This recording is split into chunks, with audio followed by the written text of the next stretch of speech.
Welcome back to Overlord Anime Review episode number 12. Yes, 12. This I'm reviewing the newest episode that came out for the series. Let's see.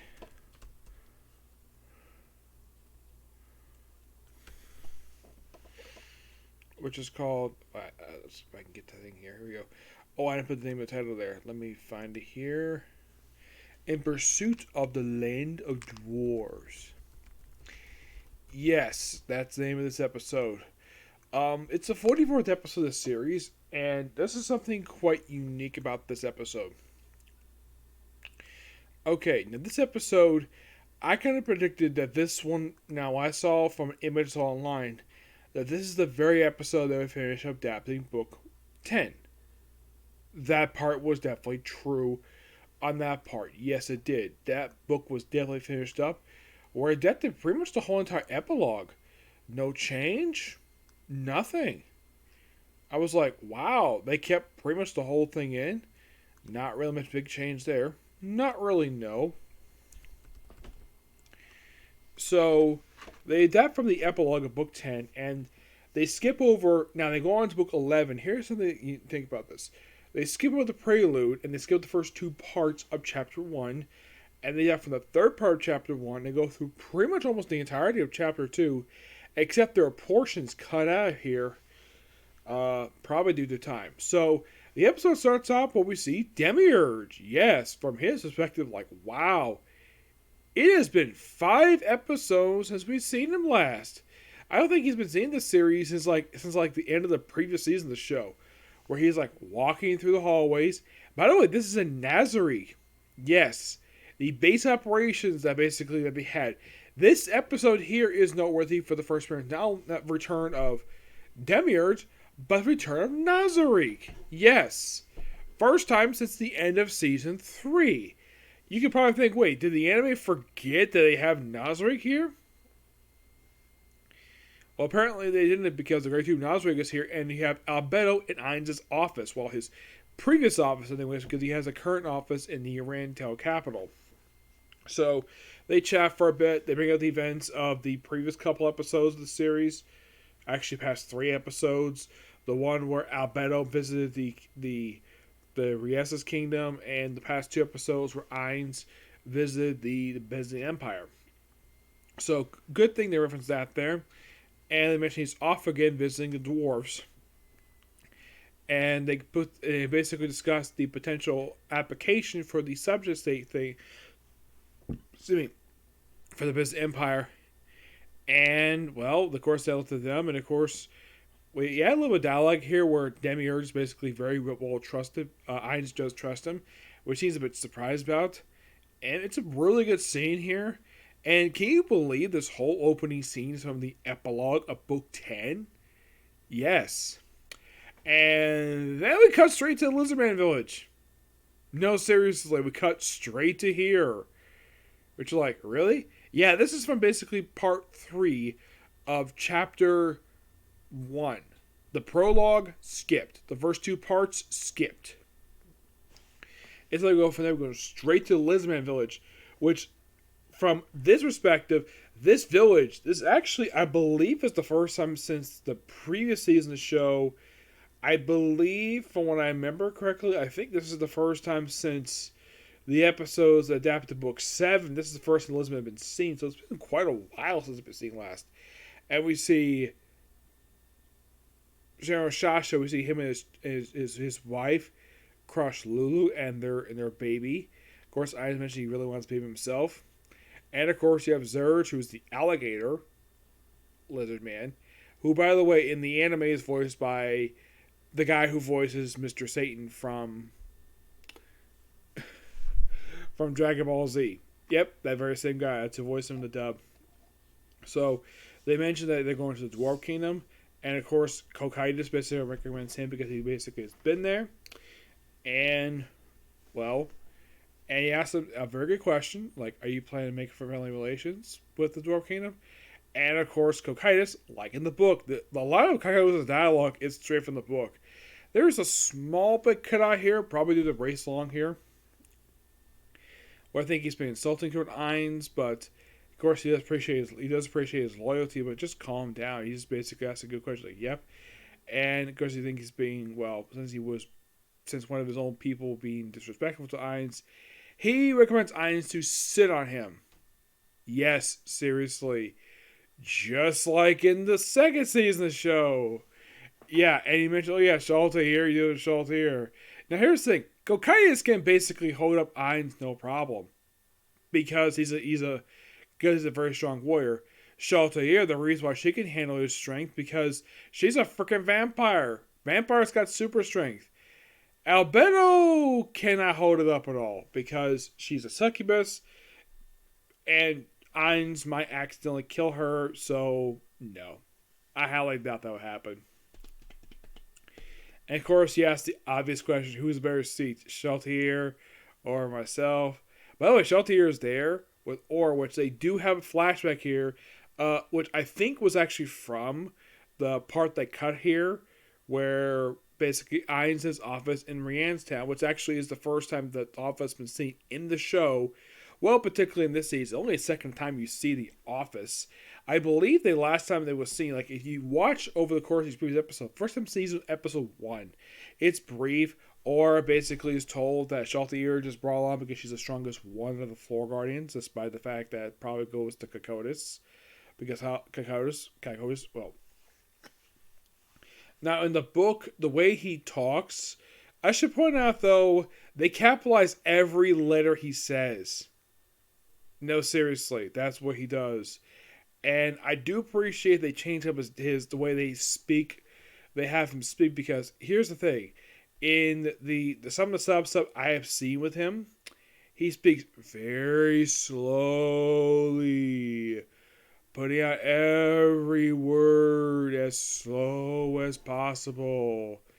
Here he's a bit more, well, I think, and this is my personal theory on the matter, I think that either one, they changed voice actors, or two, and this is a big one, I think what happened with Cocytus was that maybe some of the Japanese viewers were complaining about that. They hated the aspect about Cocytus. So they have him basically speak his dialogue a little bit. Which, I gotta admit, here's the thing. The last time I heard Cocytus' sub-actor, I think it was probably in the few episodes I saw of Isekai Quartet subbed. That's probably the last time I heard his sub-actor. Which, here's the thing. I very rarely have ever... The only times I've heard his sub-actor is not only in those 4 episodes for Isekai Quartet, but also in the 2 companion movies that I had for season 1, which did have a little bit new stuff there, and the Pleiades stuff, which was a companion thing for the first season of the show. Yep. Trying to think what else here. So they basically go on this journey to go to the Dwarf Kingdom, which they get there pretty quickly, which, in case you're curious though, they cut a little bit of dialogue here.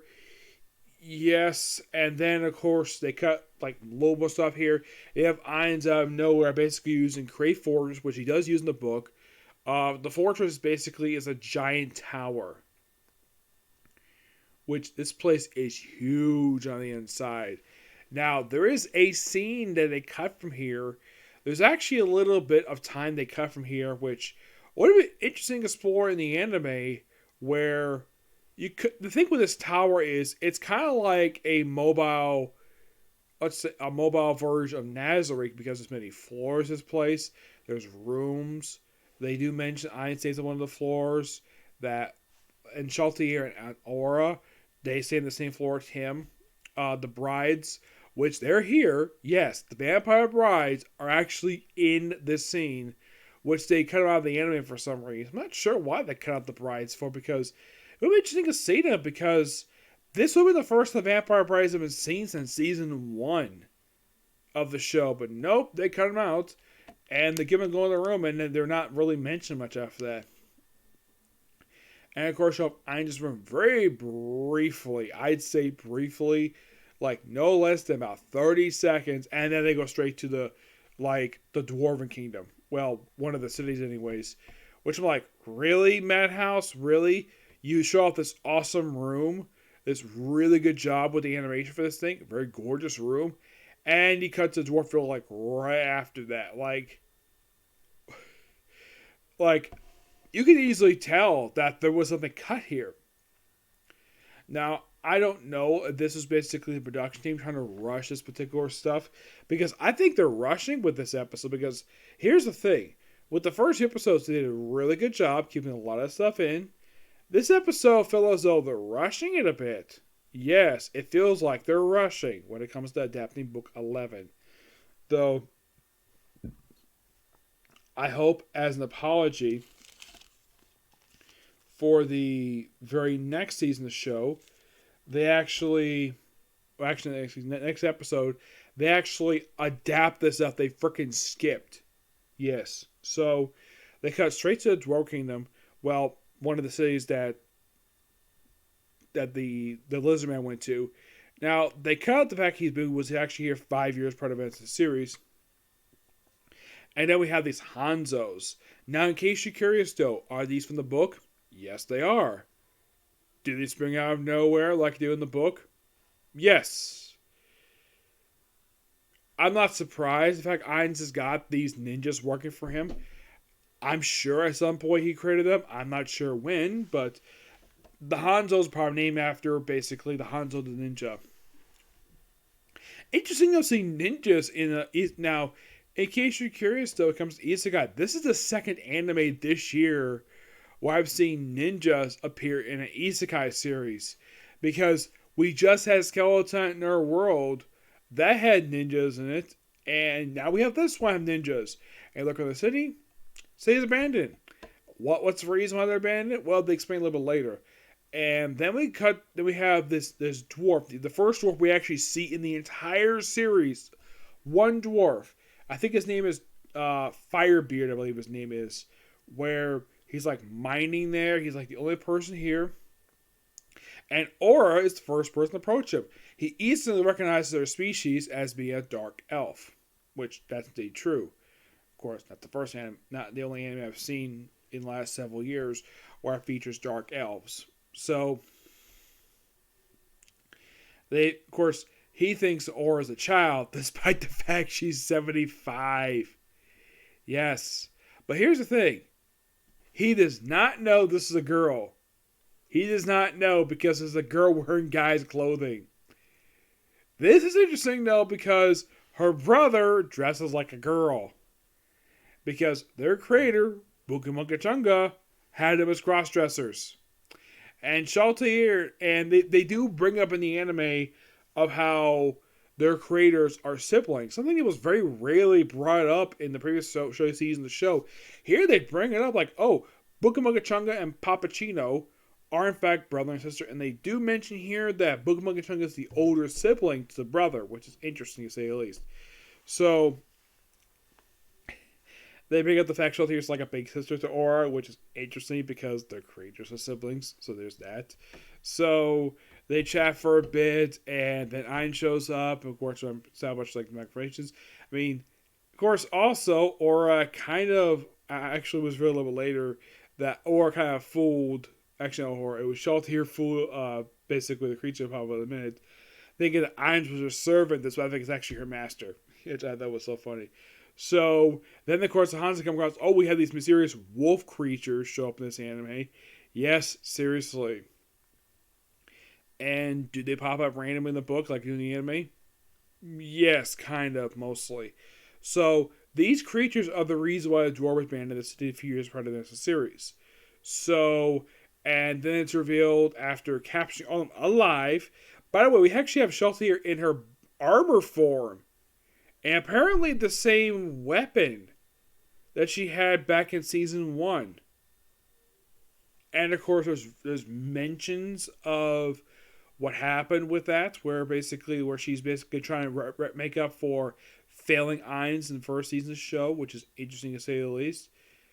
Like, it's interesting to have her bring it up. Now, in the book, they brought up the fact about the brainwashed her. Here they kind of mildly reference it here, which good part of her character. And right after they capture, of course, she used her charm to have them spill their beans. Whether they're going to attack the city in like a few days. By the way, they mentioned it's a 6-day ride to get to basically where the dwarf city is. and they're taking on the fortress as soon as possible. And that's when the episode ends. It's a good episode. I just kind of felt as though we have big missed opportunity with that tower. Yes, I kind of felt as though if the episode was about 5 minutes longer, I would have loved to explore that, seeing that tower a lot more because it just was seen so briefly in the anime. Now in the book, it's there for a good chunks of a chapter. Here, it's on the screen for like 1, maybe 2 minutes at most, and then straight to the dwarves. Yes, I kind of feel as though this episode should have been slightly longer than it was, but it's a good episode. So it's nice to see returning characters in this episode. Or herself was last seen back in episode 1 of the season. Of course, Albedo. Here's a strange fun fact about these 5 episodes so far, and this is quite interesting. I anticipated all 5 episodes. Albedo was missed like, I think she's missed 1 as far as I can tell. Kind of, yes, she has. Actually, no, she actually has briefly appeared at the start of episode 4. Yeah, last episode was briefly at the beginning, like very, very brief. And she's been in every episode so far. Or has only appeared in 2 episodes. She's appeared in the opening episode and this one. This episode so far had a return of several characters who I've seen in a while, like Shaltair, Demiurge, and Kykotis, and the Lizardmen. Great to see him back here. And looking forward to see more stuff with the Dwarves, which this is quite interesting. Now, I think I did hear this particular book is only taking just a few episodes, which, yeah, it's kind of done the fact that Madhouse is going to rush to book 11 of all things. Yes, a book that, by the way, here's a book for you. The English translation, done by Yin Press, which, by the way, the translation they do a little better here. This book, if we don't count the afterwards, it is roughly...